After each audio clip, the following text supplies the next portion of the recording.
छान असे आपले मैसूर बंडे तयार झालेले आहेत. तर चला तर मी एक तुम्हाला तोडून दाखवते की जाळी कशी आली.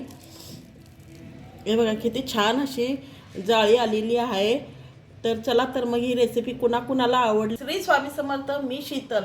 तर मी करत आहे मैसूर बंडा. मैसूर बंडा म्हणजे वडा आहे, तो मैसूरचा बी आहे आणि इथं हैदराबादच्या हॉटेलांनी, प्रत्येक हॉटेलांनी तेच मिळतं.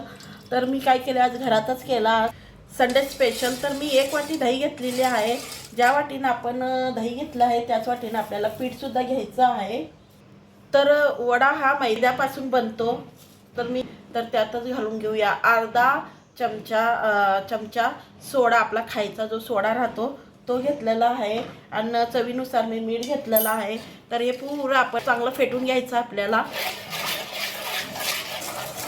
जाळी पडावं म्हणून आपण थोडासा सोडा वापरलेला आहे. सोडा वापरतात तर दह्यामध्येच पीठ तयार करून घेतात, मिश्रण तयार करून घेतात दह्यामध्ये किंवा ताकामध्ये. पण ताकसुद्धा घट्ट पाहिजे आणि ताजं पाहिजे. ताक दही दोन्ही ताजं पाहिजे. तर छान असं फेटून घेऊया.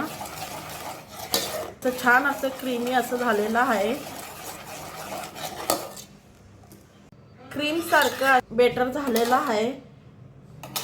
तर आपण ह्याच्यात घालून घेतलेलं आहे हिरवी मिरची बारीक चिरून घेतलेली, जिरा बारीक चिरून घेतलेला, कढीपत्ता, अद्रक किसून घेतलेला आहे. चव छान येते. तर आता हे सगळं मिक्स करून घेऊया आपण आणि ह्याच्यामध्ये घालूया आता मैदा. तर मैदा आपला ह्या मिश्रणामध्ये जेवढा बसतो तेवढा मैदा घ्यायचा आहे कंपल्सरी. तर 1.5 वाटी मैदा लागणारच आहे आपल्याला. 1 वाटी दह्याला दीड वाटी किंवा कप गिलास चा वापर करू शकता. ही घेतली अर्धी वाटी. तर चला तर मेजरमेंट तर बरोबर आहे आपला. छान असं मिक्स करून घ्यायचं आहे मिश्रण आपल्याला.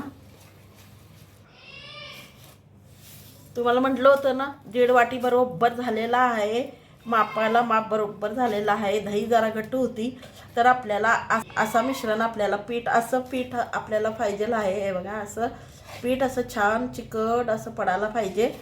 तर आपल्याला चांगलं असं फेटून घ्यायचं आहे.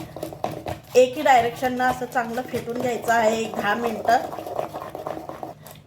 छान असं फेटून घेतलेलं आहे. हे बघा झालेले आहेत 5 मिनटं. हे बघा तुम्हाला दाखवते अजून एकदा. हे बघा असं पीठ. तर आता आपल्याला हे वडे करण्यासाठी तयार आहे. मैसूर बोंडा करण्यासाठी तयार आहे. तयार म्हणजे मिश्रण आता तयार झालेलं आहे. पण ह्याला आता 3-4 तास आपल्याला ह्याला भिजत ठेवायचं आहे म्हणजे जाळी छान येते.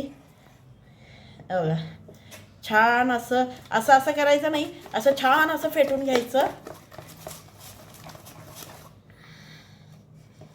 तर चला तर मी आता हे सर्व पीठ एक जागी करते. एक जागी करून ह्याला 4 तास झाकून ठेवते.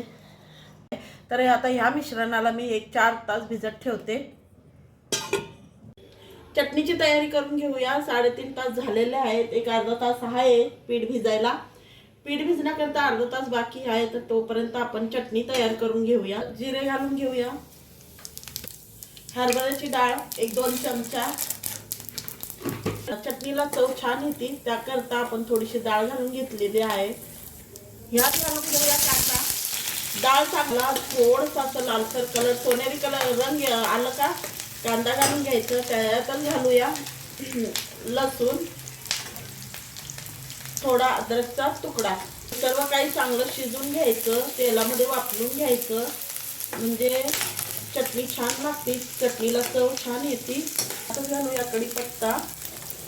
कांदा थोडा शिजल्यावर टॅमॅटो घालून घ्यायचं. 2 कांदे घेतलेले आहेत मोठे साईजचे आणि टॅमॅटो बारकी होते तर 4 टॅमॅटो घेतलेली आहे. तर ह्याला सुद्धा चांगलं वाफलून घेऊया. चवीनुसार मीठ घालूया आणि टॅमॅटो बी चांगलं शिजलं जाईल मिठामुळं. टॅमॅटो शिजत आल्यावर थोडीशी कोथिंबीर घालून घेऊया. कोथिंबीर सुद्धा फोडणीमध्ये घालायची आहे. छान असं परतून घेऊया, शिजून घेऊया. थोडी पुदिना आहे, थोडी पुदिन्याची पावडर घालूया. पुदिना वाळलेला आहे तर आपण याचा पावडरचा वापर करूया. ताजा पुदिना घातलं तर बी चालतं पण ताजा पुदिना नाही तर आता सध्याला आपण वाळलेली पुदिना सुद्धा वापरू शकतो. त्याचा चव छान येते. काश्मीरी मिरची वापरत आहे, रंग छान यावा म्हणून. हळद हळद थोडीच वापरायची आहे. गॅस बंद करूया, कारण मसाले जळण्याची शक्यता राहते, त्यामुळं गॅस बंद केलेला आहे. आता याला थंड करूया. तर आता हे थंड करायला ठेवूया. थंड झाल्यावर मग मिक्सरला वाटून घेऊया. तर आपण घातले नव्हते, मिरची वरनं तुकडे करून घातलेला आहे. तर आता ही चटणी तयार करून घ्या. मिश्रण थंड झालेलं आहे. तर चला तर मग याला तर चटणी बघूया. चटणी अशी छान अशी झालेली आहे आपली, हे बघा. तर फोडणी तयार करूया चटणीसाठी. मी थोडंसं तेल घातलेले आहे, 1 चमचाभर मोहरी घातलेली आहे, जिरा घातलेला आहे आणि 1-2-3 सुक्या मिरच्या. तर फोडणी तयार आहे. आपण या चटणीमध्ये घालून घेऊया. चटणी आपली तयार आहे. फोडणी सुद्धा दिलेली आहे चटणीला वरून. तर चला तर मग आता वडे बघूया. तर आता हे झालेलं आहे. प्लेट 4 तास झालेले आहेत. ह्याच्यातच घालून घेऊया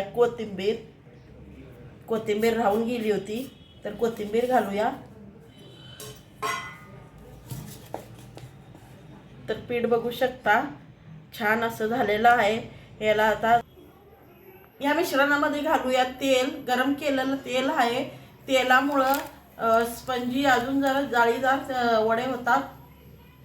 बोंडा म्हणा अगर वडा म्हणा, बोंडा छान होतो.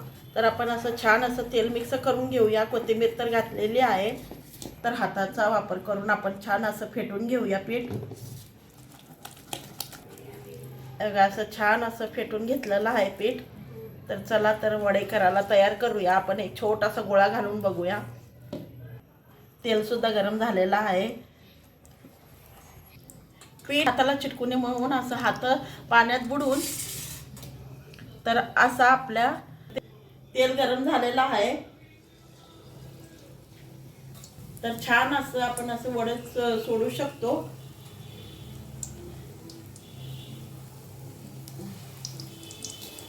हे बघा वडे आपले म्हणजे मैसूर बोंडा तयार आहे.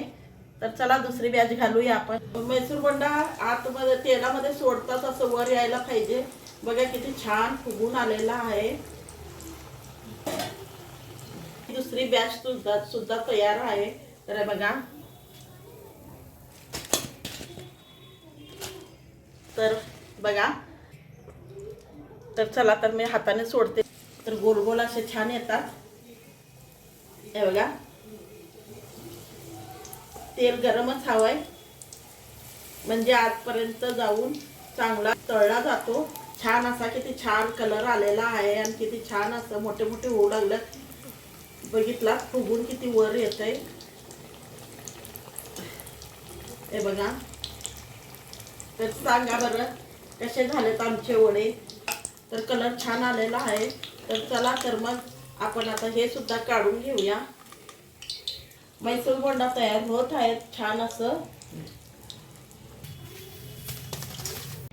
असे आपले मैसूर बोंडे तयार झालेले आहेत. तर चला तर मग एक तुम्हाला तोडून दाखवते की जाळी कशी आली. हे बघा किती छान अशी जाळी आलेली आहे. तर चला तर मग ही रेसिपी कुणाकुणाला आवडली त्यांनी लाईक और शेअर जरूर करा. चटणीची रेसिपी कशी वाटली. मैसूर बोंडा आतून जाळी झालेला आहे. हे बघा किती छान झालेली आहे. तुम्हाला अजून एक